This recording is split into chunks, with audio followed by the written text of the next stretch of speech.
we continue to stay very truthful to the formula of it being a dramedy, with, at times concentrating more on comedy, other times concentrating more on drama. And each season has been very unique in that. Maybe the second season was a little bit darker with V, the introduction of V. This season, we're going to go back to a little darker. The themes that we're touching on are very serious issues. But, I can't wait for it to be out there so we can definitely discuss. But it's definitely going to have the comedic aspect like before. That continues. But it may be a little darker than we are accustomed to, than perhaps maybe the first season or even the third.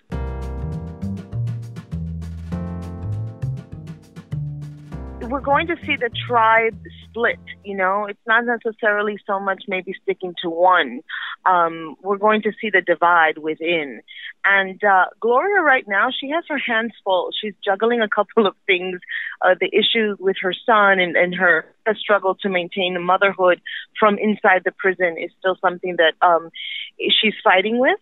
And also her journey, the story with her and Sophia, continues to be explored.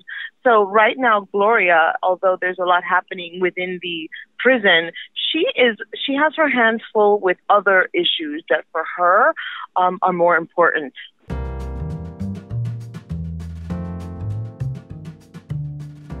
For me, the hardest scene to do last season, season 3, was the scene with me and Sophia, with Laverne Cox. When Gloria had to say things to Sophia that I would never repeat. As a supporter and advocate of the LGBTQ community, I don't believe in those things that she had to say and that Aleida said. So moments like that, especially the bathroom scene, where there was a confrontation, a physical confrontation, was very hard for me. And I love Laverne very much. She is a sister. She's a dear friend. And I have a transgender sister. So for me, saying words that are painful to that community was very, very difficult. But I knew that I had to go there. And the beauty of the writing on the show, the beauty of Jenji Kohan, is that she makes sure that she touches on subjects that most people really don't want to deal with. But then she gives it so much humanity and she layers it with so much that it starts a lot of conversations. And I think that the writing, in particular with this storyline, is wonderful. And as an actress to play it is fantastic. And then as a porter for the LGBT community, it's also really wonderful.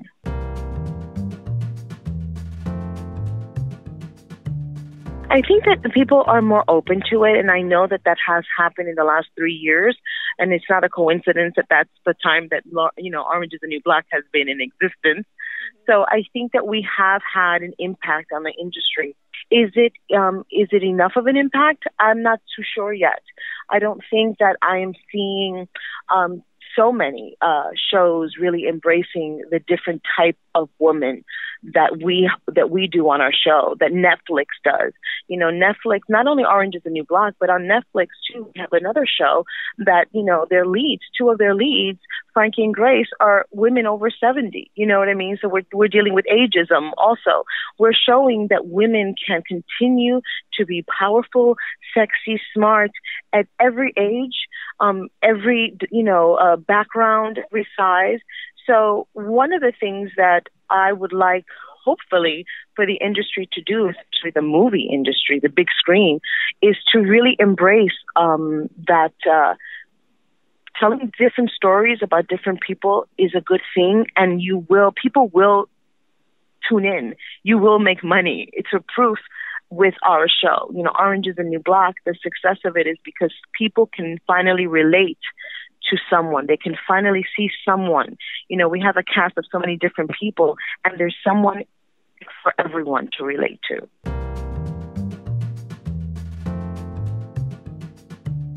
Well, my character is definitely based on several women. I grew up in New York City in the Bronx. A lot of the community where I grew up, most of my friends came from single-parent homes, and most of them were single mothers. And they were all Puerto Rican women. And these women were so strong and sometimes very scary. Like, you would see them in the street and you would feel scared because they were so powerful. And there was a part of that, you know, they were loud or aggressive, but when you walked into their home, they were the sweetest women who wanted to feed you, to take care of you. It was like tough love. You know, these women were all tough love. And so when I started to create and develop Gloria, I thought about these women, and I said, I want to pay an homage to these women who I always felt were so strong and so courageous for doing what they had to do for their children and working so hard. So Gloria comes from that. And as far as visiting prisons, before starting Orange is the New Black years ago, I worked for a theater program, and we did theater outreach. And what we were responsible for was to go into jails or prisons or juvenile detention halls and write scenes and write plays with the inmates. And I met some of the most brilliant people, by the way, in prison, behind bars. And I realized, wow, we have failed these people. We as a society have failed because we are not taking care by educating, by making it easy, you know, to find a job, by making it easy to get out of prison and not have to go back. So there was something about that time that helps me with the development of my character. And also, when you go into a prison, the smell, the sounds, and the feeling of being trapped is claustrophobic. And I use that. I use that every time I have to visit the world of Litchfield.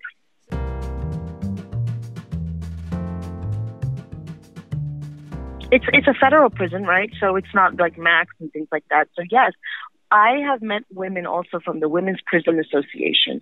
And this is an organization that helps to reform women who were formerly incarcerated. And we've had many conversations with these women, and they all say that, oh my goodness, it's exactly how it was for me. You know, the relationships with the COs and the inmates, that's something that does occur. It was very interesting to get an insight and to realize that we are much closer to reality than to fiction.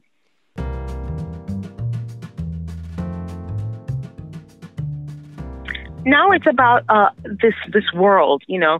It's about life. It's about these women. It's the setting is in a prison, but the stories are all something that everyone could relate. You don't have to be, you know, incarcerated to be able to relate to what these women are going through. You know, we're dealing with so many subjects. We're dealing with motherhood. We're dealing with religion. We're dealing with racism. We're dealing with sexism. We're dealing with sexuality. These are, and within all of that, with the backstories, you see other, you know, issues come up. There's a story. These are stories, and they're human stories. And the setting just happens to be a prison. And what Jenji Kohan did, which was so great, and she always calls it, you know, the Trojan horse, you know, she decided, I am going to use this story, you know, introduce, like you said, a privileged, you know, white woman or you know, attractive white woman. People will tune in for that. The studios will say yes, and they'll be more open to it. And then I'm going to sneak in all these other women and tell the stories. And that's what she did. And it's so brilliant. And of course, you know, Taylor Schilling really is absolutely amazing. She is so generous and such a leader. You know, we're a great ensemble. We really are. This is an ensemble show, but Taylor really does set the mood, and she's done it beautifully. I told her from the very beginning when I watched the pilot, I said, wow, your talent is unbelievable. And that goes across the board. I'm really lucky to work with one of the most talented group of men and women I've ever encountered.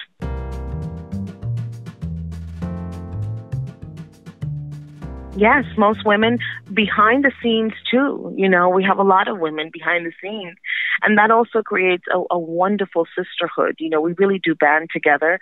There's a lot of nurturing and caring, and it's proof that women can work together. You know, women can work together and it be a successful thing. You know, and we're really supportive. You know, a lot of the times when we finish our scenes, Instead of going home or going into our dressing rooms, we will stay and we'll watch the monitor and we'll watch each other perform, because each one of us knows that we're very lucky to be surrounded by the cast that we have.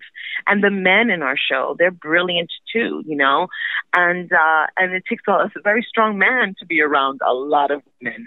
And so we're very lucky and very fortunate that we also have men on the cast that are generous and kind and very connected and just wonderful. And then we have directors, women directors, men directors. It's absolutely a diversity all around, true diversity.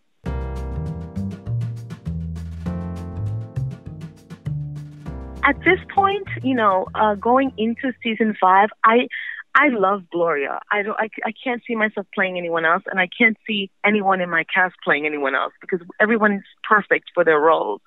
If I had a dream, like little sequence, perhaps I would take and be, Caputo for the day, and I would embody Nick Sandow, Caputo in his office and running Litchfield. I think what he does is so fantastic, and I would like to maybe perhaps play with that.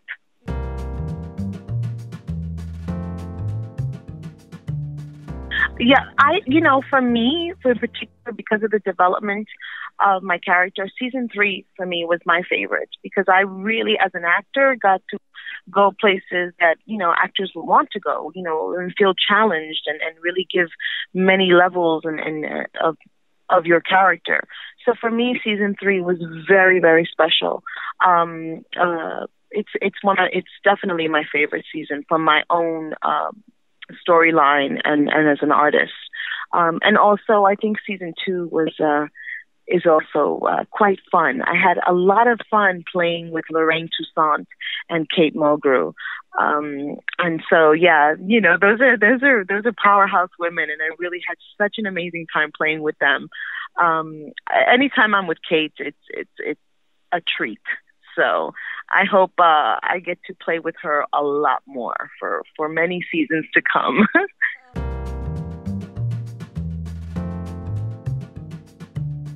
Gloria and Red are more similar than they're different. These are very strong women. They are both capable of being leaders, and they have different styles of doing it, but they are leaders of their group. They're the mother hen of their group, and their girls, their tribe always looks to them for guidance. So they're a lot more similar than they're different. And I think that they respect each other. You see that. You see a little bond forming, in season 3, when Gloria tells her, you got to get it together. You know what I mean? And she gives her tough love. And I think that that's interesting, that these women get to that place.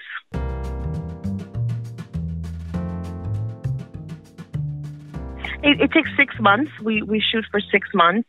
And all 13 episodes, we start our days pretty early. Sometimes it's a 4:30 call. Sometimes it's a 5:30 call. Those are painful days, but they have to be done.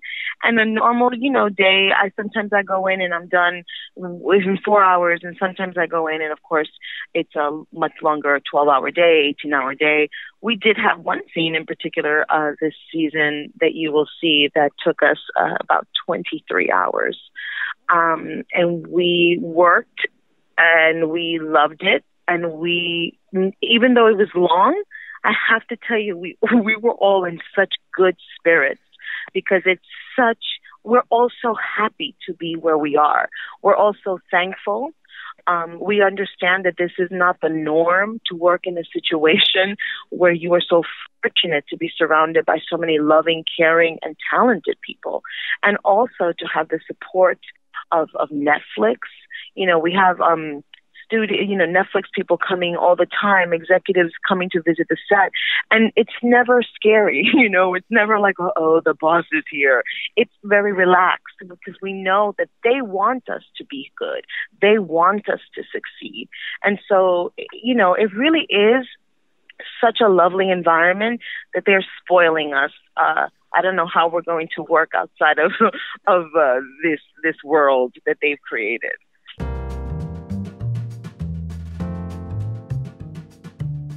Because we respect, the writers so much, we make sure that we give them what they write, they write on page, and then I say, can I do one for me? Can I add a couple of things? They go, of course, because now there's trust. We know these characters. So there's always room for a little improvisation, and there are a lot of us that do it, some more than others.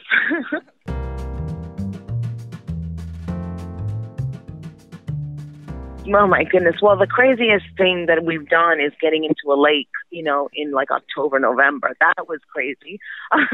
That was insanity, but it was so beautiful at the end. I said it was worth the craziness and the cold. And that day that we were on that lake, we were all, again, cold. It could have been absolutely miserable, and we were laughing, drinking hot cocoa or tea.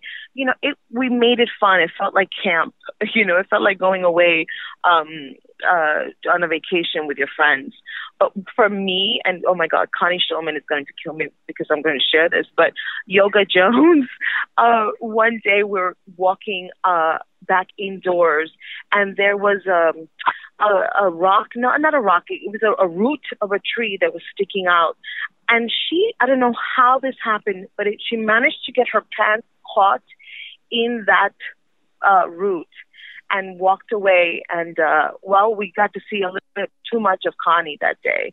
And we laughed a lot. And one of the cast members did urinate a little bit. She peed on herself from the laughter. So that is the best moment where we could not even help Connie get up because we were all laughing so hard, including Connie.